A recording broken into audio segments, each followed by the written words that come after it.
we all fall down.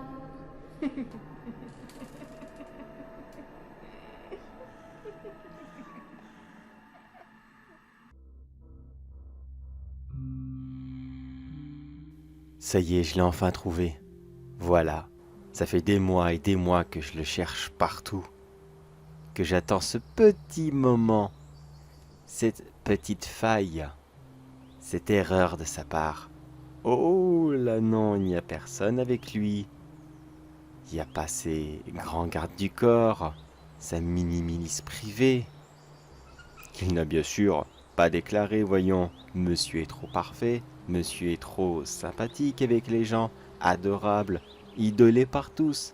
La presse l'acclame, les JT l'admirent, et le reste du grand public ne cesse de lui... Vous imaginez quoi? Je vais rester poli un minimum quand même. Mais voyons, même les plus beaux fruits du monde peuvent être pourris. Et croyez-moi que cet homme-là, ce grand avocat qui a aidé un nombre incalculable de personnes à sortir des pires magouilles qu'il pouvait y avoir, ce grand héros des temps modernes, voyons, vous aidez nous deux personnes très connues et très aimées. Et là, poum, d'un coup, vous devenez un grand héros vous aussi. Comme si que ça marchait comme ça. Espèce de saloperie. Tu m'as tout pris. J'ai plus rien, moi. Toi, t'es là, bien content dans cette petite forêt, tu fais un petit camping sauvage. Tu ne le dis à personne, tu te mets bien dans ton coin. Hein, ces petits bois privés qui, en plus, j'en suis sûr que c'est à toi. Tu l'as acheté avec quoi? Avec tout le sale fric que tu t'es fait, toutes les affaires immondes, toutes les pourritures que tu traînes. Mais après tout, ne dit-on pas que la merde attire la merde? Oh oui, toi t'en es une belle. C'est dommage que de là tu ne m'entends pas. Je t'observe depuis tout à l'heure. Si seulement tu pouvais avoir la moindre idée de ce qu'il t'attendait. Ça serait dommage car peut-être que je te louperais. Mais j'aimerais tellement voir dès maintenant la terreur dans tes yeux, l'angoisse et surtout, l'impuissance de savoir que tout ce qu'on a bâti, tout ce qu'on a fait, tout va être perdu, détruit. Ça ne te rappellerait rien? Hein? Tu ne te souviendrais pas d'une pauvre secrétaire qui s'est donné corps et âme pour toi? Elle a tout fait, tout ce qui était possible et imaginable. Elle en a même laissé sa santé. Et toi, quand elle t'a demandé simplement de l'aider dans ses frais médicaux qui étaient insurmontables car son pauvre mari, ne travaillant pas beaucoup en ce moment, ne pouvait malheureusement pas l'aider. Toi, qu'est-ce que t'as fait? Eh bien, tu l'as jeté dehors, voyons. Après tout, personne n'est irremplaçable. Une nouvelle secrétaire, voyons. Ça se trouve en 5 minutes. Tu traverses la rue, tu prends une fille à peu près jolie, et qui sait un minimum compter, et puis voilà, elle est remplacée. Je me demande si tu te souviens d'elle, de ce regard comme je l'ai dit. J'aimerais tellement, tellement voir ce regard sur le tien, te voir plonger dans la terreur, et peut-être même en devenir fou à la dernière seconde, que tu deviennes comme ma pauvre femme, qui m'a quitté il y a quelques années, arrachée à la vie, alors que toi, tu aurais pu faire quelque chose. J'ai tant imaginé, mais je me suis demandé si ma femme n'était pas irremplaçable comme tu l'avais pensé. Est-ce que on pourrait te remplacer par quelqu'un d'autre qui ferait le même travail que toi? Alors tu vois, finalement, tu manqueras à personne.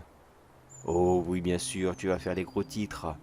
Le grand avocat qui a sauvé nos chers amis, mort dans une forêt. Eh bien, tu pourras être rassuré. Au moins, tu feras les gros titres des journaux une toute dernière fois. Faut pas se plaindre, voyons. Moi, je pourrais être jaloux, je l'ai jamais fait. Toi, ça sera pas ta première, mais ta dernière, c'est sûr. Bon, arrête de tourner autour du pot et procédons donc à cette petite sentence que je me suis improvisée. Après tout, pourquoi je te ferais arrêter pour ça? Je sais très bien qu'avec tes magouilles et ton système complètement pourri, t'arriveras à sortir de prison très rapidement. Tu iras même sûrement pas. Dans seulement quelques minutes, cette toute petite forêt et je m'en excuse d'avance, va tout simplement prendre feu. Et toi, t'es en plein milieu. Il n'y aura aucun côté où ce que tu pourras sortir. Bon, heureusement, la forêt est petite. Il n'y aura pas de gros dégâts. Je me demande maintenant combien de temps il faut pour qu'une telle pourriture puisse brûler. Oh, sûrement pas longtemps. Avec tous tes soirées bien arrosées que tu t'es fait, tu dois en avoir des litres d'alcool dans le sang. Tu vas sûrement flamber comme une allumette. De là où je suis, je ne risque absolument rien. Et je ne louperai pas un seul morceau de ce spectacle. Tout finira comme un gigantesque désert de cendres. Et toi, tu ne seras plus qu'un petit mirage, perdu au milieu de celui-ci. Le côté marrant dans cette histoire quand on y pense, t'as toujours aimé être sous le feu des projecteurs. Eh bien voilà, un plus beau feu, rien que pour toi. Et pour être sûr que tu sois bien mort, j'ai des petits détectives qui prendront un malin plaisir à venir dévorer ce qu'il restera de toi. De simples petits cochons d'Inde. Oui, ça paraît idiot dit comme ça, mais on sous-estime énormément la capacité vorace de ces petites bêtes. S'ils trouvent le moindre morceau de toi, même grillé à point, ils n'en feront qu'une petite bouchée. Attendez bien sagement, mes mignons. Votre repas va bientôt passer au four. Allez, je commence la surprise. Mes dispositifs se sont allumés. Le feu a démarré, mais toi, tu n'as toujours rien remarqué. Pourtant, la fumée est visible. Qu'est-ce que t'as déjà bu comme ça? T'es incapable de voir le danger. Eh oui, c'est ça. Continue à feuilleter. À feuilleter quoi en plus? C'est quand même pas ce que je pense. T'es encore plus dégueulasse que je pouvais imaginer. Ah là, vraiment, je n'ai aucun remords d'imaginer ce que tu vas devenir. Ah ça y est, tu viens de comprendre. Tu l'as senti l'odeur. Non, mais ça sert à rien de courir partout. C'est déjà trop tard. Plus qu'à rester bien sagement ici, à te regarder lentement mourir. Ça risque d'être long et je ne veux pas louper une miette du spectacle. Mais sur ce, pourriture, profite bien de tes derniers instants. Et un dernier conseil pour toi. Essaye de t'habituer à cette chaleur, car crois-moi qu'une ordure dans ton genre, il n'y a qu'une seule destination disponible, et ça ne sera certainement pas le paradis.